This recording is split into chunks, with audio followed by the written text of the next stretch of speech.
Yeah, welcome back to Stuff or Whatever podcast. Your host, BQuanchi here. We have a very special podcast this week, but before we get started, I always like to say the best way to support me and the channel is to like, comment, and subscribe. You can do here on YouTube. You can follow on Twitter for other updates and the fun tweets and stuff like that. And also on Twitch, where I do stream gaming, and those game streams you get able to back here on a YouTube channel. There's also Let's Play stuff too. A bunch of random junk, just throwing spaghetti at the walls. Yes, we got a very special stream, and I want to want a kind of a slight channel update. Not that like no one's really listening, but just in case. I'm gonna take a little vacation at the end of the month, but there's still gonna be some streams. I do got constant uploads with the Let's Play thing, and with the Let's Play, I know it's been one episode upload weekly. I think it's still gonna be the case, but I do have a backlog, and sometimes I'm tempted to do it more, but then I don't want to have it so much that I'm like not keeping up with it. Not that anyone's caring. There's some stuff I have in mind. I kind of want to do some more like long play stuff, like with commentary. I'm not sure if that's as interesting or as entertaining. You see like a lot of long play stuff, like if you like Google, especially like some older retro games or whatever. It would be like Sega, Super NES, or all that, but I'm very tempted to, and I say tempted, I'm probably going to do it anyways. But would I get some feedback and stuff like that? And some of those things that I can always break it up into several uploads, like a series of episodes when it comes to that. But usually Let's Play kind of style uploads, the BQuanchi gameplay, have been typically like a single upload, like checking out a demo, checking out a game for a video and all that. And all my like game completion stuff, like beating the game from start to finish, have been in a series of streams. So I kind of having that in a chunk of like maybe an hour per part until the game is finished. And I didn't even revisit one of my favorite RPG games, Breath of Fire 3 and 4. I did another stream of those. I'm probably over time, just because I know with RPGs it can be very grindy, very like almost out of snail's pace, just depending on the game.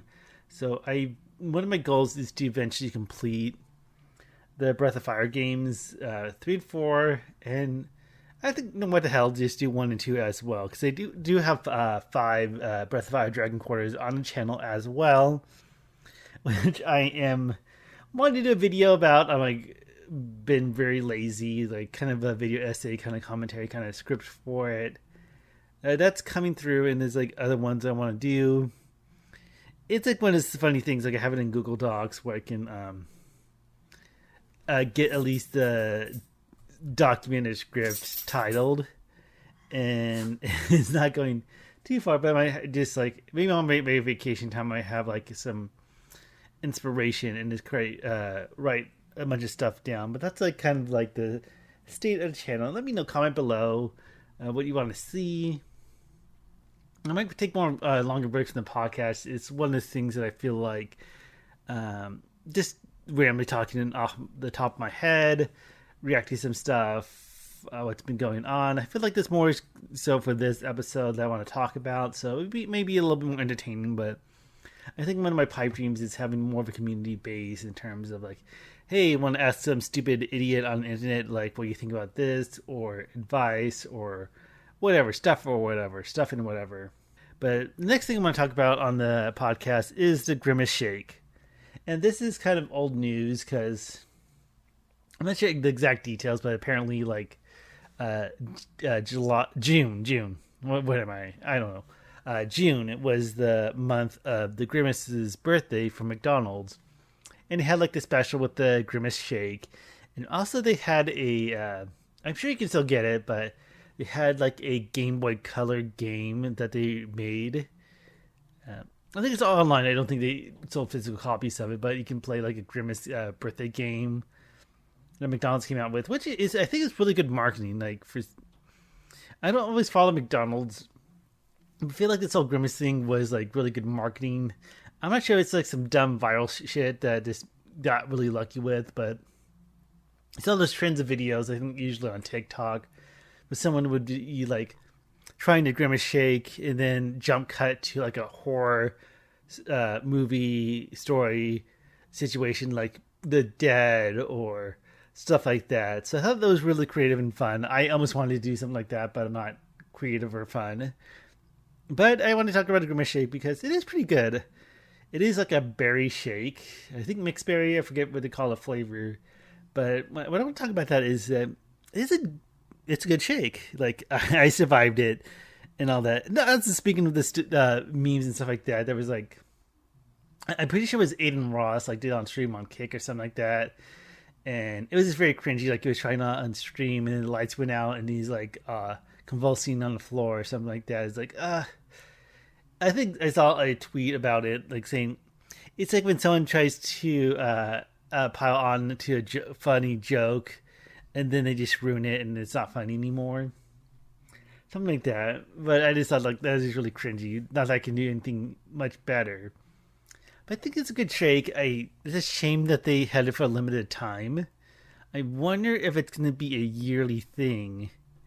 Like, I think they canceled the McRib like altogether. Like, I don't think the McRib's coming back because the last time it came back was like the Fairwear tour. And there's also a Shamrock shake to do for every March, the mint shake. So I think they should do the Grimace shake every June. It's a shame that's not a permanent item because I think it's good. It could get like instead of getting like chocolate, vanilla, strawberry, it's a good mix up. I don't think it would be too hard to like keep on a regular basis. Yeah, I thought it was kind of weird. I think you can only get the Grimace shake through a meal with like the chicken nuggets or the Big Mac. I might be wrong, but it seems like you can't just order the shake by itself. Like you have to get it as part of a meal, which is like the basic like combos that they have anyways. Just like maybe like $2 for the shake for the upgrade. And it's people eat at McDonald's. Like I haven't eaten in McDonald's for such a long time. And I got the Big Mac meal, and the Big Mac. It's to me as I get older, I'm not. It's just been disappointing because I remember as a kid or being a teenager, like you always order off the kid menu, like, oh, I finally get to eat a Big Mac. Yeah, like, it's a big burger, the big boy burger, and like the Big Mac's really disappointing. I think what kills it is the patties are so thin. Like, if they made a beefier patty for the Big Mac, it would be a lot better. But no, it's very mid. And even, like, having, again, like, I don't eat McDonald's too much, but it at least got me to eat McDonald's. But I'll say quarter pounder. Like, if they bring back the Grimace meal, do it with the quarter pounder with cheese, because I swear that's, like, the best thing to get from McDonald's. Besides the McChicken, but some people get McChickens for other reasons that trend on Twitter, even though it's kind of old meme. But yeah, it's like the end of the talking points is that the Grimace shake it's pretty good. Like I know it had the funny memes and stuff like that, but it's a decent shake, and it's a shame that it was short lived. But maybe it'll come up again. Another thing I want to talk about is this. Again, I'm probably not about old news, just me kind of being like a solo weekly podcast that no one cares about.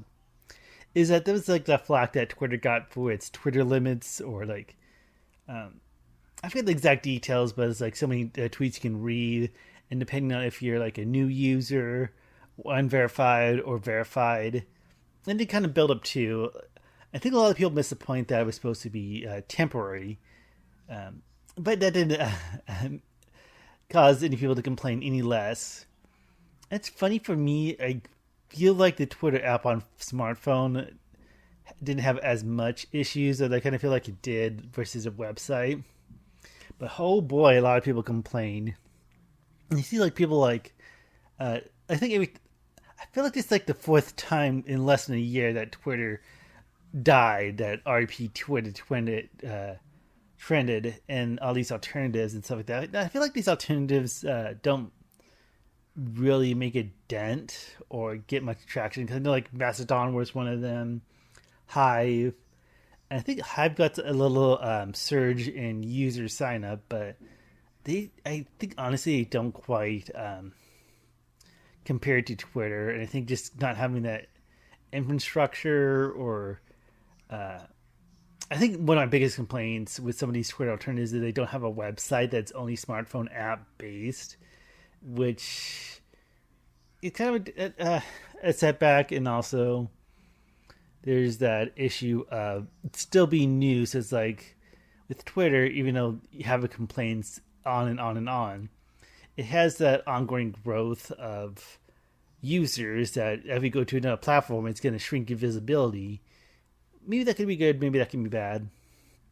And also, it's like algorithms and stuff like that. Like, I don't know, I'm speaking out of my ass when it comes to this kind of stuff, but it feels like Twitter, unless it like really fucks up, it's not going anywhere. It had some things like I had my suspicions, or like, oh, this is kind of a ploy to sell Twitter Blue, because like, oh, you can see more tweets if you have paid verification versus if you don't. But things kind of stupid because I know with a lot of these social media apps and websites, like the goal is to keep the user using it, like keep them watching, keep them engaged for as long as you possibly can, because that's where you get all the ad money. And it's even crazy when you kind of look into it, how much like advertising and marketing, like how much money is spent in that in the first place.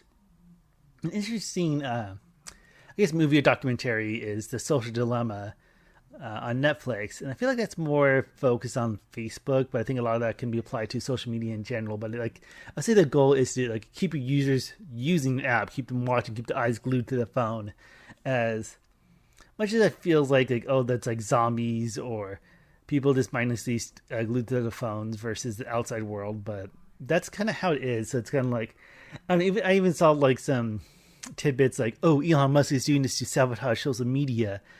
He's taking down social media to make it better for humanity and stuff like that. Like, no, that's just dumb thinking, in my sense. Yeah, I know. Also, Blue Sky is one I keep hearing about, which might be a better Twitter alternative compared to other ones. When it comes to all these Twitter competitors, I think Blue Sky might be a good one, but I know it's invite only. I heard things like I think it's still in beta. I think that's why. Although that can also help with getting down bots and all that craziness. But then it's like, oh, if you have Blue Sky, then you have a very limited audience or visibility. Or just be limited in good ways. It's kind of like having a fish in a pond versus if more fish get in the pond, then you lose visibility. Or if bigger fish jump in that pond, so we'll see how Blue Sky is. It seems to be the one that keeps popping up, and it seems to be kind of close. There's also Truth Social, but I always get that impression that Truth Social is kind of like right-wing crazies and stuff like that. So I'll see how that pops up. And then the last one, because this is kind of more recent news, but the Facebook, the Meta one, Threads, kind of launched. I haven't used it. I'm not sure if it's like slowly being rolled out, because I thought it was going to be on. I use Android, so it's not. I would lean on Google Play to download it, which I didn't see. It doesn't appear that they have a website. Maybe they do. It's just maybe it's still rolling out. But from what I'm hearing, Threads is very mid. Like, I think user-wise, maybe more basic. I think one of the positives is that it has more character counts in your post. But we'll see. It seems kind of had a very disappointing launch. And I think that's been something that's been in the works for a while from what I'm hearing. And yeah, I feel like Threads is kind of a terrible name for a social app, because even like Googling it, I think like the search engine optimization, like the SEO, is pretty bad unless they pay like a shit ton of money to get that first page on Google or search in it. They could have called it something else, which I'm no marketing genius, I can think, but I think Threads is kind of a bad one, just a bad name. We'll see how it plays out, because I know people criticize Facebook, Meta, Instagram for stuff like, Instagram has shorts or stories. Yeah, that's it. Instagram has stories and Facebook has Reels. I know shorts that's YouTube, but it's like, oh, that's trying to rip off YouTube, TikTok. I'm getting everything mixed together. But it's like, oh, they're just ripping off TikTok, like trying harder, but then they've been actually pretty successful. So we'll see about Threads. That's kind of more of what I'm leaning towards. Because also I hear you can link, it's like linked to your Instagram, so like your followers can kind of like easily more cross over. Because I know that's the biggest challenge is when switching over to a different social media, is that converting, migrating your audience to that platform is the biggest challenge. And we'll just see. Like, I feel like Twitter isn't going anywhere because, like I said, so many times it dies and it just like doesn't stay dead. It's like a cockroach. Although Elon Musk has been running it, we'll have to wait to see. Like, I'm not gonna say never, but it's like Twitter. I feel like it's one of the forefathers when it comes to social media, and it'd be really crazy if it actually does. I know some people have been saying like issues with like him paying bills, Elon Musk paying bills with servers and stuff like that. I know there's a lot of employee layoffs, and a lot of those employees had to do with like the tech side of it, the tech support side of Twitter. So unless it's literally like ran into the ground and catches fire and explodes, I don't think Twitter isn't going away. It's one of the things that kind of like sucks in a sense that a lot of people like rely on it for. Again, like having an audience, having visibility. And it sucks that like over time with Twitter Blue, it feels like visibility has been very iffy, but it's still there in a sense. Even speaking of visibility, just like one minor complaint, not with Twitter, but with Instagram, which I link that, but I don't use it too much as a like, just like if I feel like posting stuff, like a lot of it kind of blends together with like Twitter and stuff. I feel like every time you send a hashtag, I always get like a comment like, hey, posted here, message here. And people hitting up my DMs and stuff like that. Not very much, but I know like during Pride Month, like if we had the hashtag Pride or have a hashtags, whatever, it is a count. I think it might be bots or something. I don't know what the hell it is. But I feel like it is random comment like, okay, these like fake people who just like, I don't know if it's like the multi-channel network kind of bullshit or marketing, like, hey, we can get you more visibility or show content to us and then we'll repost it or whatever. Sometimes you even get that with like Twitter too, but I'm not sure what's like with other social media. I feel like Instagram and Twitter, like if someone messages you as a message request, it's very hard to like really know unless you're like constantly checking that. So I think there's so many like message requests that I don't even see for like days, if not weeks, just because it's not as obvious. So if you try to get someone's attention, whether you do commissions and stuff like that, I don't recommend just sliding someone's DM because those social media platforms make it very hard to be as noticeable. Like interact with somebody or to be like replying to tweets or YouTube comments or Twitch chat, which you should do. Like follow me as a shameless plug and all that. But coming a little rant when it comes to social media and Twitter. Next thing I want to talk about is all the drama with Colleen Ballinger, whatever her name is, the YouTuber that does Miranda Sings.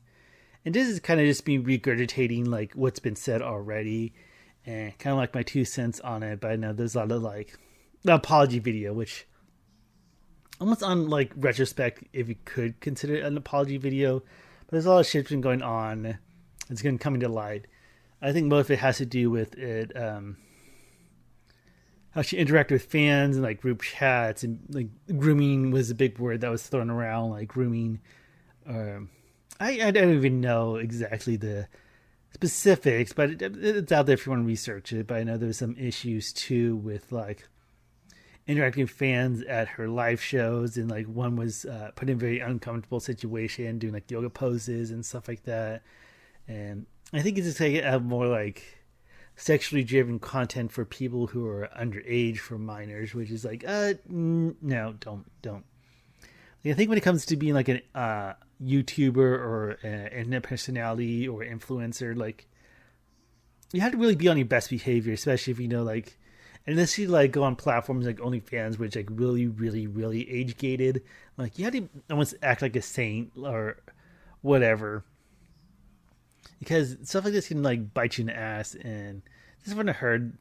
I know there's also some things that came to light about her Netflix show, The Haters Back Off, that again, this is all allegedly because I don't know all the details, but they're trying to get fans to like work on a show for very cheap, kind of exploiting them and all that. So it just kind of like mind blowing. Like I think if you just watch, I to be honest, I did not watch the video, the high video where she plays the ukulele. The most I saw was, I know a channel I follow, Meat Canyon. He does like a side Papa Meat channel, and he kind of did a good commentary on that. I feel like that's why I got the most bits of it and stuff. So it's like one of those things like I'm not sure what her PR team is thinking of what the I think latest news. I think some tour dates have been canceled or pushed back, whatever. But like, they don't want me to talk about it, but I can sing about it in like apology. I don't think she really says sorry. Like it's fun. Like even like in the video, she talks about having accountability, but it's like almost not having any. Just kind of acknowledging. It's also like almost cringe that she talks about. It's like if I'm being toxic, like they're just hating on me because they're toxic and stuff like that, the toxic hate train or whatever. It's like, no, they're calling me out for some serious shit. Like, take it seriously. And like, this is like a pathetic way to deflect blame. That's what you're fucking doing. And even like, if you mention like the fan she had on stage for the yoga pose, she like dismisses it as lying like a fart joke. Like, no, you made someone very uncomfortable who is underage on stage in public and all that. And I think one of like things she said, like with like kind of defending herself with the group chats, like, oh, it's like this crazy aunt at a family function and stuff like that. It's like, yeah, you can have that and it can be a little cringy, but no aunt is not going to get that detail when it comes to like sexual stuff and stuff like that. So again, it feels like it's like doing a lame job at deflecting. It's funny, I seen a post on Twitter that shows how much dislike that video got. It's kind of funny because I know that's been a while since YouTube disabled visible dislikes, but there's like extensions and stuff like that too. So not that I really do that myself because I'm lazy, but you see like people do that, do a post like what's the point of having that disabling dislikes if people can get around it. So it's funny like how disliked that video is. I think it's like considered the worst apology video to like the Logan Paul one he did a while back. Yeah, so it's like, it's unfortunate. Almost like you've just seen details and seen snippets of it. You think this person, this Colleen chick, is like psychopathic. Like, who thinks this is a good idea? Or like deflect, like, oh, just being toxic. Like, I didn't do anything that wrong. You know, it's just haters back off. Haters back off. Yeah, and there's even like a little more recent news is that there's some videos resurfaced of her doing a bit for her live show doing Singles Ladies by Beyonce, but her face is in quote unquote blackface. So like, oh, that did not age well, whatever that is. So that's kind of giving more like backlash. I think the only other context with that is that she, I guess, I don't care about, I don't really follow Miranda Sings, even if when I followed YouTubers a little bit more on a regular back in the day. Like, I never really got too much into Miranda Sings because she just came off as a very annoying. I know that's part of the gimmick of being like an annoyingly bad singer and stuff like that. I guess the deal with the live show with the blackface is that she does like an opening number based on the musical Wicked, and she's like a wicked witch. She's like this green, dark makeup, and then she still kind of had it on for the Single Ladies, so that's why it looked like blackface. But looking at it, it looks dark still. It looks like there's some attempt to kind of clean it off. I'm not sure if it is kind of like rubbed off through like sweat and performing. But you gotta have some fucking common sense. Like, it's ridiculous. Yeah, and we'll just have to wait and see. But this is a pretty big haul. I think it was like a little article about her ex-husband, like supporting the people calling her out, like fans who were affected and stuff like that. Be like being heard that how her actions affected negatively on people who looked up to her as a fan. So it's not looking too good. It's like, I don't know, it's always like kind of like a pipe dream to like have some presence online. Not to say to be an influencer, but for lack of a better word, that. But having like that huge disillusionment, that huge like, I could only describe it as psychopathic, saying like, oh, I do this shit that's 100% wrong, but I can justify it in my own way and keep doing it, especially when it comes to like sexual charged whatever stuff with minors involved. Even though she maybe not directly interact with them physically, like maybe some things on stage that were not cool, but I just find it like mind-boggling at times. But yeah, that's the thing. But yeah, just like kind of crazy, like just to be in that mindset. Like, well, I have this audience, I have so many subscribers, and then do stuff that's totally out of line and all that. And the next thing I want to talk about is iDubbbz. I know I kind of been, again, no one's listening, but kind of rag on this for the past couple months, like on and off. But a whole creator clash thing and stuff like that. And it feels like it's been kind of like a joke how things were handled. I think it just goes back to all the drama with the Froggy Fresh creator who got booted from the event. I think it's been like downhill ever since. Although there might be some more fucked up things behind the scenes or just messing up. But he made like a video that that the event lost $250,000. I'm not sure what that means exactly. Like if charities did get paid, or what, or maybe they just took like a personal loss just to make sure things get paid in terms of charity or the venue and stuff like that. So I think if it's managed pretty poorly. I think also like a lot of the criticisms and the backlash is like I think iDubbbz have been known to kind of like knock down or criticize other creator boxing events. And it's like, dude, you kind of like fucked up things yourself. So, can we take you seriously? And it just feels very cringy, but yeah, I'm a little sad because one of my biggest criticism is that I remember when the Creator Clash Wars 2 was about to like happen. I looked on the website and you can see like all the like matchups and stuff like that, and you see the stats, but you don't see the charities they're fighting for or what they're raising money for or awareness. You see the zodiac sign, so there's always that. But it's like, okay, you messed up that badly, and then he did a stream which did raise money, and I can only hope that did go to charity. It's like when you that confidence, that trust is broken.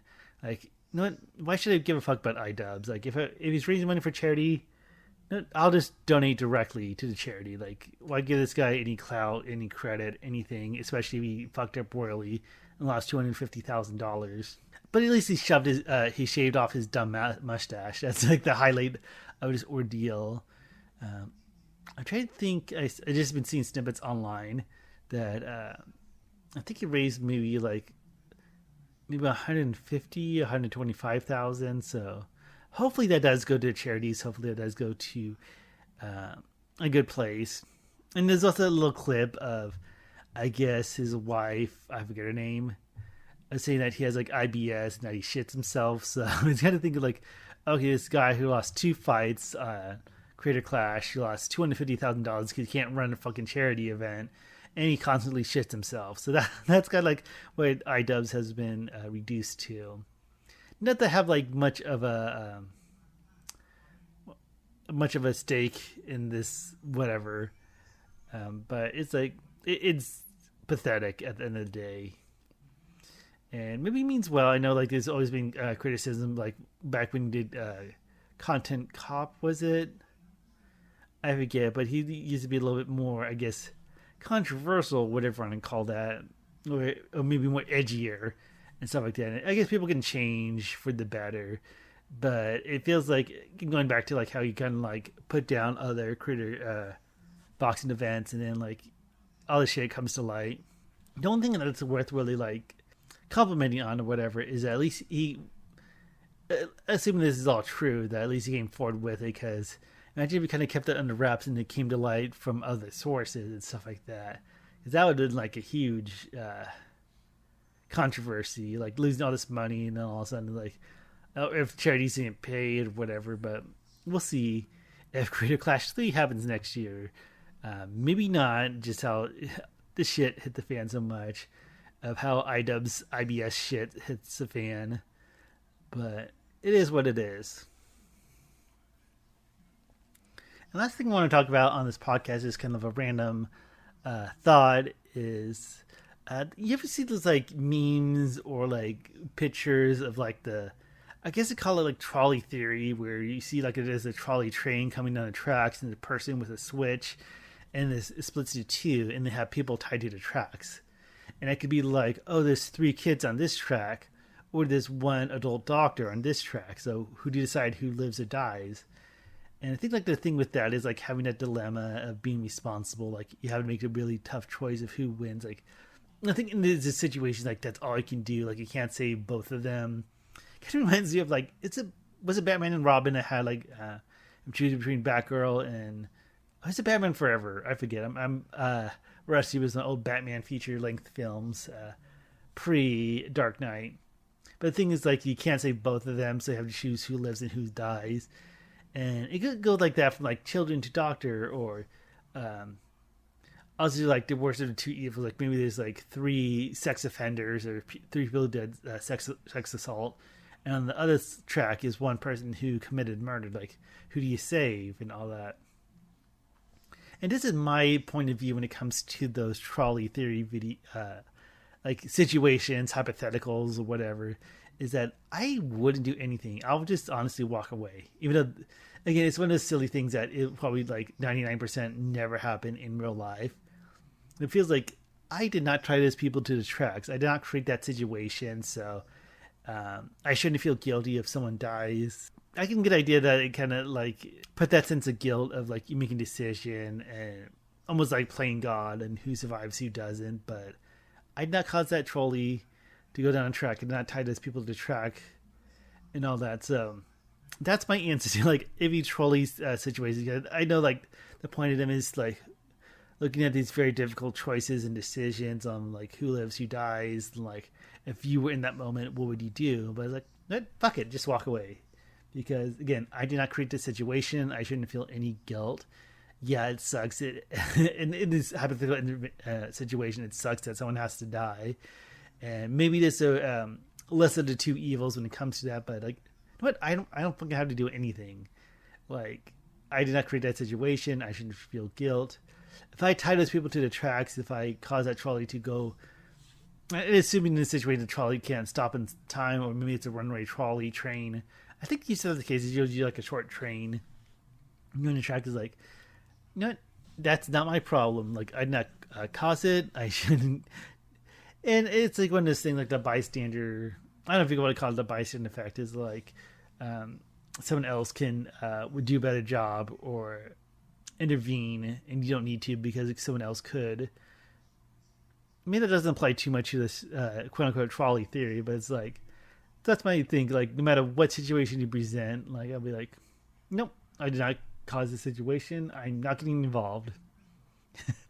I was kind of reminds me of that moment in. It's kind of unrelated, but that South Park episode with there's like a disabled guy on the track in his wheelchair when the battery died. It was like Tweak being afraid of strangers and stuff like that. He didn't want to save him because he thought he would be like a kidnapper or something like that. And it's like, did he do anything and got run over? It's like, I don't think Tweak felt too guilty in that, but that's a funny South Park moment. But just again, when it comes to trolley theories, like, I know they're meant to be like fun hypotheticals that really make you think, and like if you could decide like who lives, who dies, like who's more deserving of living, like with a like children doctor, like you can say, oh, the doctor is established, you know, member of society, who heals, he does this, but these children, you don't know what's going to happen to them when they grow up. Like they can be just wasters of space, they can be criminals, or they can be doctors and do great things. But yeah, it's like, I did not create this problem. I'm not dealing with it. Peace out. So that's my ultimate way of thinking when it comes to trolley theory. And like, don't know, don't care. I'm not to blame because I did not create this. So I think that's enough of me just rambling on in my dumb thoughts, getting these dumb thoughts on my brain with no one listening, just screaming to the void in my microphone. But yeah, that'll do it. So again, the best way to support me in the channel is to like, comment, and subscribe. You can do it on YouTube, Twitter, and Twitch. I think for an indefinite future, that's going to be my platforms of choice. Who knows? Again, I'm not going to get the feedback, but ask anyways. Like, I'm playing with the idea of streaming on YouTube, but we'll see. And I think Twitter's still going to be the main thing. I would like to have more visibility on Twitter, but sometimes I do tweet that might get a little traction. That might blow up, as the kids say. But usually it's kind of like replying to something and stuff like that. So, who knows? Anyways, that'll do it for today. So y'all take care and have a good rest of your day. Bye.